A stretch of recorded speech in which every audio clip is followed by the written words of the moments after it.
14 বছরের এক বিস্ময় বালককে কি এবার প্রচারের আলো থেকে লুকিয়ে রাখতে চাইছে রাজস্থান রয়্যালস? আইপিএল চলাকালীন কেন তাকে প্রকাশ্যে আসতে দেওয়া হবে না?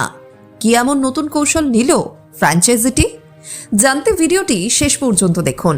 গত বছর আইপিএলে দুর্দান্ত খেলে রাতারাতি গোটা ক্রিকেট বিশ্বের নজরে চলে এসেছিল মাত্র 14 বছরের বৈভব সূর্যবংশী।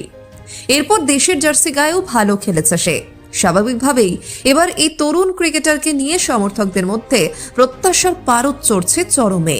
কিন্তু এই প্রত্যাশার বিশাল চাপ যাতে 14 বছরের ছেলেটাকে ছুঁতে না পারে, তার জন্য এক বিশেষ উদ্যোগ নিয়েছে রাজস্থান রয়্যালস। জানা যাচ্ছে আইপিএল চলাকালীন বৈভবকে যতটা সম্ভব কম প্রকাশ্যে আনা হবে, এমনকি সংবাদ মাধ্যমের সঙ্গে কথাবার্তা বলার ক্ষেত্রেও তার উপর নিষেধাজ্ঞা জারি করা হতে পারে। প্রচারের আলো থেকে সূর্যবংশীকে বাঁচাতেই রাজস্থানের এই নতুন কৌশল। রাজস্থানের অধিনায়ক রিয়ান পরাগও চাইছেন বাইরের আওয়াজে যেন কান না দেয় বৈভব। পরাগ জানিয়েছেন, অধিনায়ক হিসেবে আমি বৈভবকে বলবো, খুব বেশি সাংবাদিক বৈঠক করো না, সংবাদ মাধ্যমের সঙ্গে বেশি কথা বলো না, শুধু সময়টা উপভোগ করো। পরাগ আরও যোগ করে বলেন, এবছর ওকে নিয়ে অনেক চর্চা হবে, চাপ সামলাতে হবে, তাই অধিনায়ক হিসেবে আমি ওকে বলবো যশস্বী জয়সওয়ালকে চাপ নিতে দাও।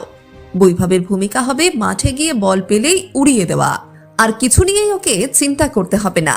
তবে দ্বিতীয় মরশুমে বৈভবের ওপরে যে বাড়তি চাপ থাকবে সেটা মেনে নিয়েছেন প্রাক্তন ক্রিকেটার লক্ষ্মীপতি বালাজিও। তিনি মনে করেন বৈভবকে আটকাতে বিপক্ষ দলগুলি এবার বেশি করে প্রস্তুতি নেবে। বালাজি বলেছেন, দ্বিতীয় মরশুম সবসময় কঠিন হয়, বিপক্ষ দলগুলো ইতিমধ্যে ওকে নিয়ে পড়াশোনা করে নিয়েছে, তাই পারফরমেন্স ধরে রাখা বৈভবের কাছে একটা বড় চ্যালেঞ্জ হতে চলেছে।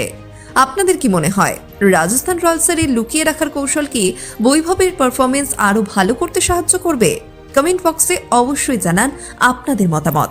খেলার সব খবরের আপডেট সবার আগে পেতে আমাদের ইউটিউব চ্যানেল টিএসপিএন বাংলা সাবস্ক্রাইব করুন এবং ফেসবুক পেজটি ফলো করতে ভুলবেন না।